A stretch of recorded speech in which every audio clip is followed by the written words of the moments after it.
So ito naman yung ating Fortuner 2007 guys. It's gas automatic VVT 2.7.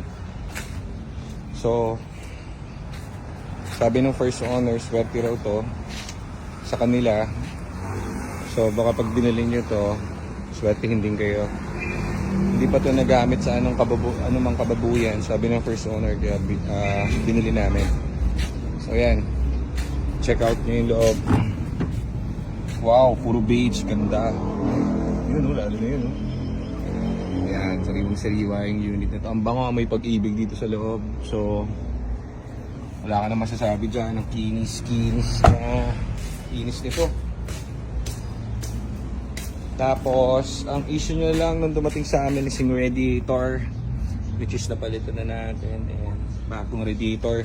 So ready na ulit to for long drive. Kinis, wala ka nang hahanapin. Yeah.